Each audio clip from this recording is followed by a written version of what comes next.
And then, transition from there to Poppa LQ when me and CJ Mack went over to the, Rapalot.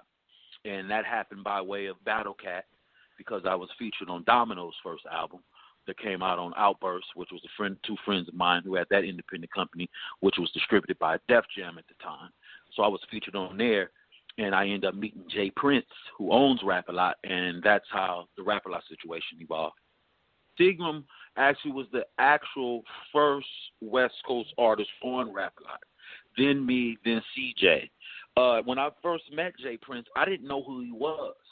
I met him at the studio, at Harry O Studio, to be exact, because Battle Cat was actually signed to Harry O in a production agreement.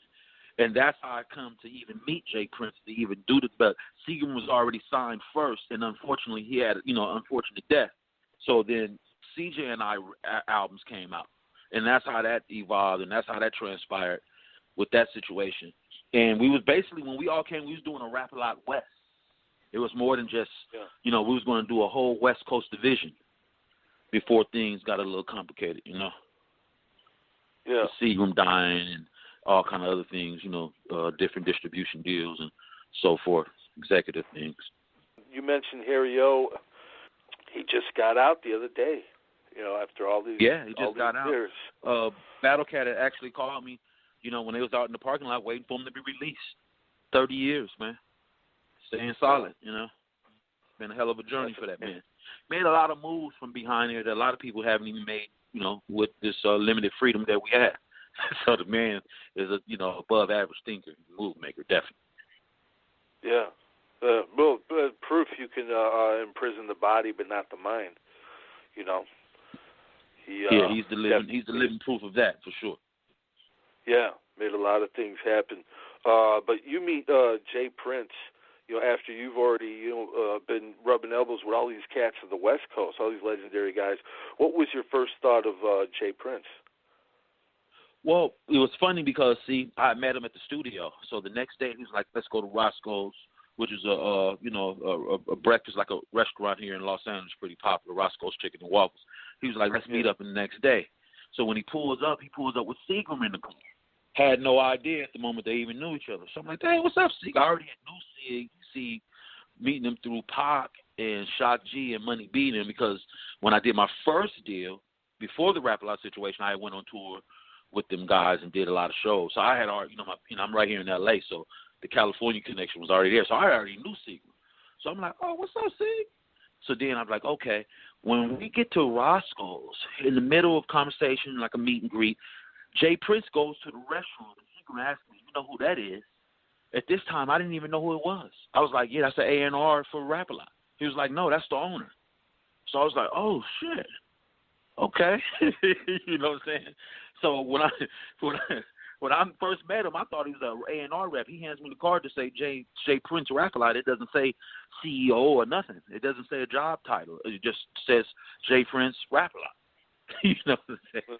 So I was caught off guard, and when I met him, it was like bingo. We hit it off, man. And he's like, he originally signed me just to be more than just an artist. Like I said, we was with the intention of building a whole division, a West Coast division of Rapalot. That was the sole intention. Yeah, that would have been huge, man, because there was so much talent on the West that you guys could filter through there. Yeah. So when I met him, when I found out who he was exactly, it was an honor. Very down to earth, very fair businessman. I had a great deal. I had and although things didn't get a chance to blossom into what we had in mind, the experience, he took me to a lot of meetings, shared a lot of the inner workings of the company, a lot of inner workings of the music industry in total, taught me, just a lot of things about it, how independent company works and the pros and the cons and the things you have to deal with. He was basically training me. So that situation, he paid me in knowledge and in experience, overpaid me when you look at it that way. Yeah, absolutely. You're learning from one of the best. It'd be like somebody learning from Master P, ultimate hustlers. Bingo. Bingo. So that experience was like a college, it was like an education as well as, I've got a chance to, pursue my goal and build on my craft, and build my fan base and go to the South and reach out down there. So it was a very beneficial situation in this journey, my artistic journey. Very beneficial for me.